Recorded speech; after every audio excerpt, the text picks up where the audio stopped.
नमस्कार दोस्तों, मैं हूं आपका दोस्त Rohitash Yadav. Omni network launch pool पर आ रहा है बाइनेंस के, यानी कि बाइनेंस भी आजकल लगा हुआ है दवा के लिस्टिंग करने पर। दूसरा, पेपे ने कल अच्छी उड़ान भरी, क्या वजह थी? आपको ट्विटर पर इसका अपडेट प्रोवाइड कराया गया था। और आपका एक्स ब्लास्ट, क्या मशीन खरीदनी चाहिए नहीं खरीदनी चाहिए, आपके सवाल हैं, जवाब जरूर देते हैं। और आपका ओजीसी नेटवर्क माइनिंग तो हो रही है, लेकिन केवाईसी कैसे होगी?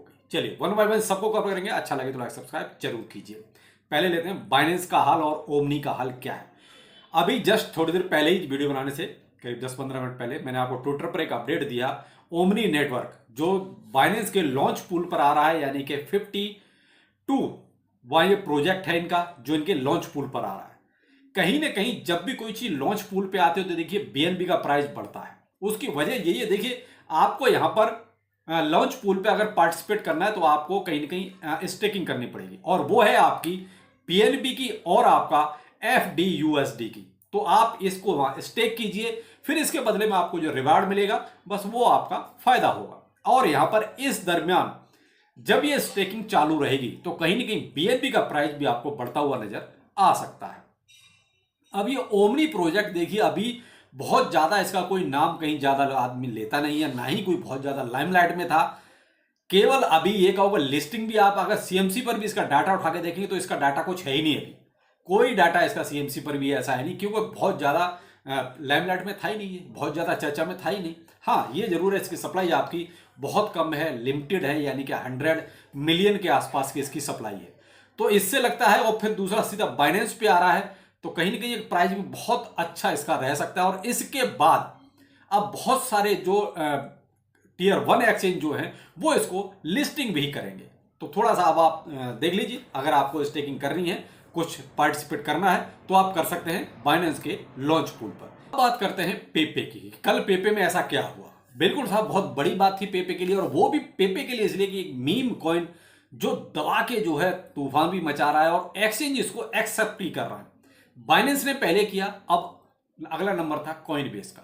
तो कल ये न्यूज भी निकल के आ गया साहब, कॉइन बेस भी अपने इसको लिस्ट कर रहा है। तो जो पेपे का प्राइस आपका 5 टाइम 06869 के आसपास चल रहा था, वो जैसे ही न्यूज पब्लिश हुई आपका सीधा 75 की रेंज में चला गया, यानी कि 68 और 69 की सीरीज से सीधा 75 की सीरीज में पहुंचा। और वहां से फिलहाल अभी एक ये साइडवे मूवमेंट लिए हुए। लेकिन आप यहां एक चीज देखिए, नोटिस करने वाली बात है, पेपे क्या फंडामेंटल यूज है इसका? कुछ नहीं। क्या ब्लॉकचेन है इसके पास? नहीं। क्या फंडामेंटल जो अपने स्ट्रॉन्ग कॉइन है, क्या ऐसा कोई पंप दे पा रहे हैं? नहीं।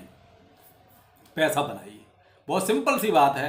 क्रिप्टो करेंसी में कई बार ये लगता है कि फंडामेंटल ठीक है, वो लॉन्ग टाइम में आपको एक मैसिव प्रॉफिट दे सकते हैं, लेकिन इमीडिएट में तो मीम कोइंस ही कहीं ना कहीं धमाल मचाते हैं और वो अच्छा प्रॉफिट दे भी जाते हैं। लेकिन क्या है भैया, रिस्क भी उतना है तो रिवार्ड भी तो उतना मिल रहा है। तो जितना आप रिस्क उठा लेंगे उतना रिवार्ड भी आप हासिल कर लेंगे। तो ये क्या है कि इसके लिए आपको अपडेट रहना बहुत जरूरी है। जैसे ही ये न्यूज फ्लैश हुई थी, मैंने आपको ट्विटर पर इसका अपडेट दिया था। तो देखिए, मैंने भी यहां पर थोड़ा सा बनाया। तो भैया देखिए, इस टाइम की न्यूज़ें पहले नहीं पता चलती कि कब का, लेकिन जैसे ही फ्लैश हुई वैसे ही जो है आपने अगर उस टाइम भी एंट्री मारी होगी तो एक पेपे में अच्छा या प्रॉफिट बना होगा। लेकिन भाई अब थोड़ा सा रुकिएगा, मैं ये नहीं कहूंगा कि अब आप वीडियो बना देखने के बाद आप जो है इसमें कुछ इन्वेस्टमेंट करते हैं।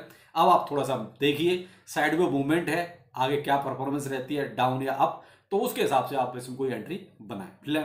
लेकिन अभी तो फिलहाल इसने प्रॉफिट दे दिया है। तो ये ब्लास्ट, ये जो एक्स ब्लास्ट है, देखिए साहब, मैंने रिफाइंड मशीन के बारे में आपको पहले डिटेल दे चुका हूं। अभी मैंने ये भी कहा था कि देखिए मैं इसको बाय नहीं करूंगा, और अभी कर भी नहीं रहा हूं, और ना ही अभी किया है। अब यहां जो प्रॉब्लम है वो प्रॉब्लम यही है कि जो ये 30 करीब करीब $32 के आसपास का हिसाब बनता है इसका एक रिफाइनिंग मशीन का। कैपेसिटी है 20 WXBL की।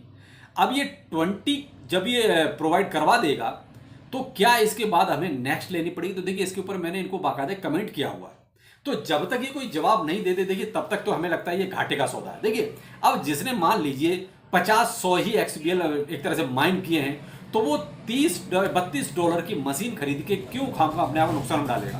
तो देखिए, अभी एक्स ब्लास्ट में आप माइनिंग करते रहिए, बहुत सिंपल सी चीज है। अभी आप माइनिंग करते रहिए, ये कोई रिप्लाई देते हैं तो देखते हैं, नहीं अगर देते हैं फिर आपकी मर्जी, आप मशीन खरीदना चाहें खरीद सकते हैं, नहीं खरीदना चाहें मर्जी आपकी है। देखिए, मैं आपको पहले क्लियर कर चुका हूं, माइनिंग में अभी कर रहा हूँ, कंटिन्यू है। मैंने इसको कल ही देखिए कमेंट डाला हुआ है, अभी कोई रिप्लाई आता है कि नहीं आता। पहले तो उन्होंने मुझे रिप्लाई दिया था कि हम एक सस्ती मशीन भी लाने वाले हैं, कुछ सोच रहे हैं इसके बारे में। तो काफी दिन हो गए तो उन्होंने कोई रिप्लाई दिया नहीं। अब मैंने इसको फिर दोबारा से कमेंट किया है, अब देखते हैं क्या रिप्लाई आता है। तो भाई देखिए, आप अपना नफा नुकसान देखकर ही मशीन खरीदें, किसी के कहने पर आके मशीन ना खरीदें। क्योंकि देखिए, अब मान लीजिए मेरी माइनिंग तो ठीक ठाक है, मेरे जैसे और भी भाई होंगे यूट्यूबर जिनकी माइनिंग अच्छी खासी होगी, तो वो तो आपको रिकमेंड करेंगे ही करेंगे, क्योंकि भाई मशीन खरीद लो, मशीन खरीद लो। तो भाई मैं लेकिन ऐसा आपको बिल्कुल रिकमेंड नहीं कर रहा हूं कि आप किसी के भी कहने से फिलहाल ऐसा मशीन खरीद लें, क्योंकि ये मशीन अभी घाटे का सौदा है, मैं तो ये कहूंगा।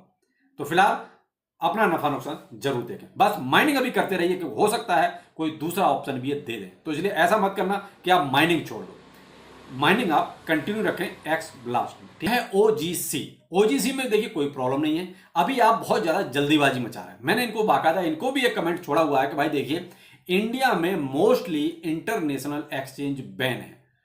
इनको मैंने बोला है कि भाई देखिए, इंडिया में बाइबिट हो गया, बिटगेट हो गया, या आपका बिंग एक्स हो गया, या आपका कुकॉइन हो गया, ये क्या है कि इंडिया में अभी एक तरह से चल रहे हैं। तो आप इनको भी एक तरह से उसमें कंसीडर करें। जो केवाईसी के लिए इन्होंने हैश की ग्लोबल को जो रखा हुआ है कि आप वहां पर अकाउंट बनाइए, उनके केवाईसी से ही हमारा केवाईसी हो जाएगा, यानी कि उसके साथ उन्होंने अटैच कर दिया है। लेकिन भाई हैश की सब तो नहीं कर सकते ना, सब तो कितने हम एक्सचेंज ऐसे डाउनलोड करेंगे। और वो अगर देखिए पहले भी इसको कमेंट कर चुके हैं कि भाई देखिए, हाँ ऐसी प्रॉब्लम्स हैं, तो हम उनके बारे में भी कुछ ना कुछ सोचेंगे जरूर। तो भाई देखिए, अभी ऐसी जल्दीबाजी या हड़बड़ी मचाने की जरूरत नहीं है कि हम हैश की को, ठीक है आप करना चाहते तो कर लीजिए, मैं ये नहीं कह रहा हूं कि आप हैश की को डाउनलोड ना करें या केवाईसी वहां ना करें, आप कर सकते हो, आपकी मर्जी है। मैं तो कह रहा हूं मोस्टली लोगों की बात कर रहा हूं कि जो हैश की को यूज भी नहीं करते, शायद आज तक उन्होंने ज्यादा नाम भी नहीं सुना होगा।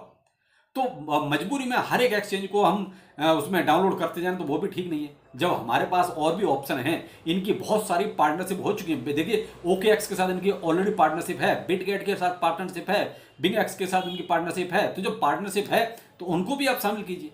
हमारा सीधा एक तरह से मुद्दा ये है।